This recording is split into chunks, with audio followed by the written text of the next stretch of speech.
Hello दोस्तों, चलिए आप लोग के लिए प्रश्नावली 1.3 मैट्रिकुलेशन के 3 नंबर प्रश्न के सभी प्रश्न को एक साथ सॉल्व करेंगे। और इसमें सबसे पहला हमारा प्रश्न दिया है 1/√3। इसको सबसे पहले सॉल्व करने का प्रयास करेंगे। इस सबको हमें क्या सिद्ध करना है, तो अपरिमेय संख्या सिद्ध करना है। तो सबसे पहले हम इसका जस्ट उल्टा मान लेंगे, यानी इसको हम लिख सकते हैं माना कि 1/√2 एक क्या है, परिमेय संख्या है। परिमेय संख्या है। जब ये परिमेय संख्या हो जाएंगी तो इसको क्या, कोई भी परिमेय संख्या किस रूप में होती हैं, तो आपको पता है p/q के रूप में होती हैं। p/q क्या होता है, जहाँ q नॉट इक्वल टू 0 होता है, अर्थात हम लोग क्या कह सकते हैं, अर्थात p और q का जो HCF होता है हमेशा एक होता है। ठीक है। और इसको सॉल्व करने के लिए आप लोग को पता है किसी भी परिमेय संख्या का अगर व्युत्क्रम करते हैं तो व्युत्क्रम करने पर व्युत्क्रम इस ऊपर का अंश को हर और हर को अंश करने पे व्युत्क्रम करने पर भी उसका मान नहीं बदलता है। लेकिन अगर कोई जीरो संख्या, जीरो ऐसी डिजिट है, इसका व्युत्क्रम करेंगे तो हमारा एक हो जाएगा, जो कि एक परिमेय संख्या हो जाएगी। और इसका अगर व्युत्क्रम करेंगे, अगर कोई एक मतलब जीरो है तो इसका व्युत्क्रम हमारा कभी भी परिमेय नहीं होता, याद रखिएगा, क्योंकि अपरिभाषित हो जाता है, जो एक अपरिमेय संख्या नहीं हो सकती है। ठीक है। चलिए इसी के साथ हम लोग इसको सॉल्व करते हैं। और सबसे पहले इसका हम लोग लिखते हैं दोनों तरफ, दोनों का व्युत्क्रम करने पे लिख लेते हैं।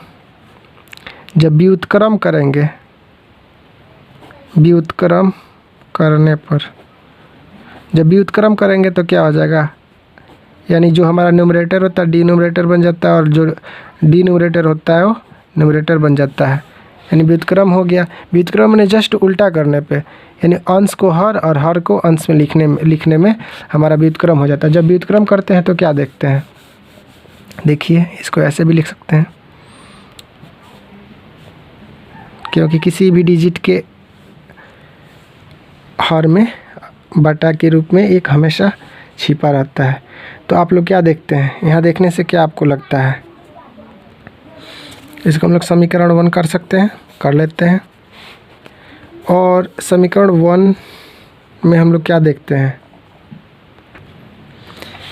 समीकरण 1 में हमें दिख रहा है p/q, यानी इसका जब व्युत्क्रम करेंगे तो हमारा क्या होगा, परिमेय संख्या है। और ये रूट पहले तो ये हमारा पूरा परिमेय संख्या माने हुए थे, और जब इसका व्युत्क्रम किए तो रूट हमारा 2 क्या आया है, रूट 2 हमारा क्या होता है, अपरिमेय संख्या होता है। जब अपरिमेय संख्या होगा तो अपरिमेय और परिमेय संख्या कभी इक्वल होगा, नहीं हो सकता है। तो हम क्या लिख सकते हैं, चूँकि q/p एक परिमेय संख्या है, एक परिमेय संख्या है। हम जानते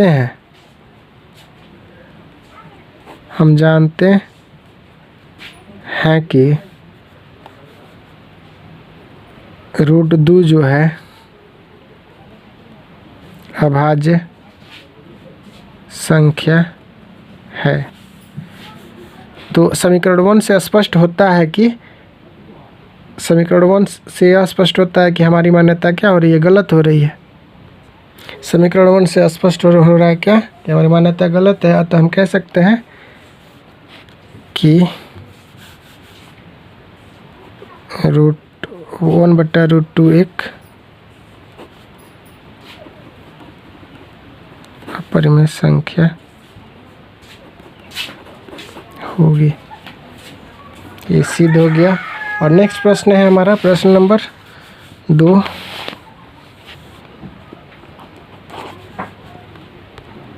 जब ये अपरिमेय संख्या है तो सबसे पहले हम क्या करेंगे, माना कि 7√5 एक परिमेय संख्या है। जब परिमेय संख्या है तो इसको किस रूप में लिख सकते हैं? पी बाई क्यू के रूप में लिख सकते हैं। √5 is equal to P by Q के रूप में हो जाएगा, जहाँ क्यू नॉट इक्वल टू 0 अर्थात वो हम इसको लिख सकते हैं, इसका HCF और LCM यानी P और Q का HCF और LCM 1 होना चाहिए, यही तो होगा। उसके बाद से इसको हम लिख सकते हैं, ये जो है हमारा, तो इस प्रकार से हम क्या कर सकते हैं, इसको लिख सकते हैं, माना कि हमारी एक अपरिमेय संख्या है और इसको P बाई क्यू के रूप में लिख सकते हैं, और जहाँ Q नॉट इक्वल टू 0 या Q और P और Q का HCF हमारा 1 होगा, तो इसीलिए इसको लिख देंगे P बाई क्यू के रूप में। और हमको पता है P बाई क्यू एक अपरिमेय संख्या है, परिमेय संख्या है। जब परिमेय संख्या और ये साथ हमारा परिमेय संख्या जब इधर मल्टीप्लाई में है, बराबर के इधर जब ट्रांसफ़र करेंगे तो क्या हो जाएगा? डिवाइड में। जब डिवाइड में आएगा तो हमको पता है कि किसी भी परिमेय संख्या में अगर परिमेय संख्या से भाग देते हैं तो हमारा पूर्ण रिजल्ट क्या होता है? परिमेय संख्या होता है।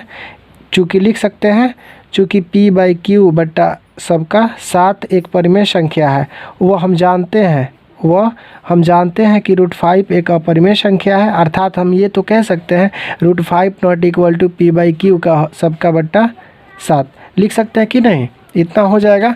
और उसके बाद से हमारी मान्यता का भी मतलब ये बताइए, अपरिमेय संख्या परिमेय संख्या के बराबर होती है? नहीं होती है, इसीलिए हम कह सकते हैं अतः हमारी मान्यता गलत हुई या फिर हमारी मान्यता का विरोधाभास स्थिति उत्पन्न हो रहा है, स्थिति का विरोधाभास उत्पन्न हो रहा है। इसीलिए क्या होगा, यानी 7√5 एक जब विरोधाभास उत्पन्न होगा तो एक अपरिमेय संख्या हो जाएगी, अपरिमेय संख्या है, ठीक है। क्योंकि जब स्थिति का विरोधाभास मतलब ये विरोधाभास स्थिति उत्पन्न होगा तो ये हमारा क्या होगा? एक अपरिमेय संख्या होगा। इसका आंसर ये हो जाएगा। और नेक्स्ट प्रश्न देखते हैं हम लोग। इसको भी हम क्या करेंगे, जब अपरिमेय संख्या दिया हुआ है तो इसको हम क्या लिख सकते हैं? माना कि 6 प्लस √2 एक परिमेय संख्या है। जब परिमेय संख्या है तो इस किस रूप में होगा? अर्थात 6 प्लस √2 को हम लिख सकते हैं P बाई क्यू के रूप में होगा, जहाँ Q नॉट इक्वल टू 0, जाहिर सी बात होगा कि Q नॉट इक्वल टू 0 के बराबर होगा, या इसका HCF क्या होगा? P और Q का HCF क्या होगा? 1 के बराबर होगा, ठीक है। और इसको हम लिख सकते हैं 6 + 2 P बाई क्यू,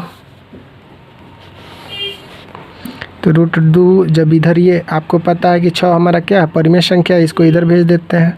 तो किसी भी, ये तो पूरा हमारा परिमेय संख्या है, तो किसी भी परिमेय संख्या में से अगर परिमेय संख्या हटाते हैं तो हमारा रिजल्ट क्या होता है? परिमेय ही होता है। इसमें तो कोई दो मत की बात है नहीं, तो हम इसको ऐसे लिख सकते हैं, ठीक है। ये हमारा परिमेय संख्या हो जाएगी, चूँकि P बट्टा Q माइनस 6 एक परिमेय संख्या है, ठीक है। जब ये परिमेय संख्या है, वह हम जानते हैं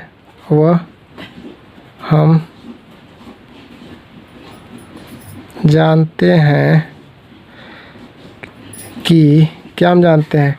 √2 हमारा कभी भी परिमेय संख्या है? नहीं है, तो इसको लिख सकते हैं, वो हम जानते हैं कि √2 एक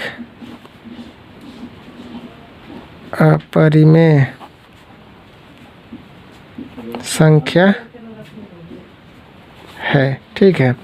अर्थात इसको हम लिख सकते हैं, अर्थात इसको हम कह सकते हैं कि √2 यानी समीकरण 1 इसको मान लेते हैं, √2 not equal to P by Q minus 6 होगा कि नहीं? जब ये अपरिमेय संख्या और ये पूरा हमारा परिमेय संख्या, तो कभी भी अपरिमेय परिमेय के बराबर होगा नहीं हो सकता है। तो अतः हमारी मान्यता का क्या हो रहा है, अतः हमारी मान्यता का विरोधाभास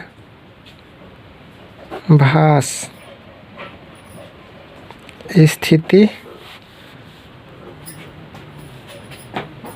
उत्पन्न हो रहा है,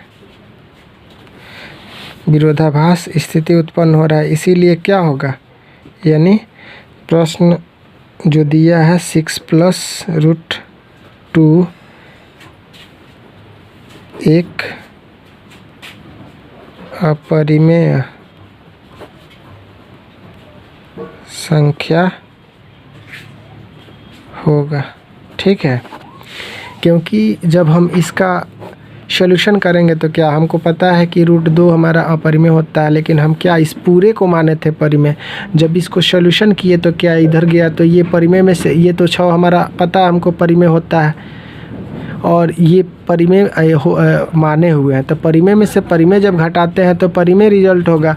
तो चूँकि हम लिख सकते हैं यहाँ पे p/q - 6 एक अपरिमेय संख्या है, वो हम जानते हैं कि √2 जो है एक अपरिमेय संख्या है। तो कभी भी अपरिमेय परिमेय के बराबर नहीं होगा। अतः हमारी मान्यता का विरोधाभास स्थिति उत्पन्न हो रहा है। अतः हम कह सकते हैं, इसीलिए हम कह सकते हैं 6+√2 एक अपरिमेय संख्या होगा। और इसी प्रश्न के साथ आज का वीडियो हम समाप्त करते हैं और मिलते हैं नेक्स्ट वीडियो में। तब तक के लिए आप अगर नए व्यूअर हैं तो मेरे वीडियो को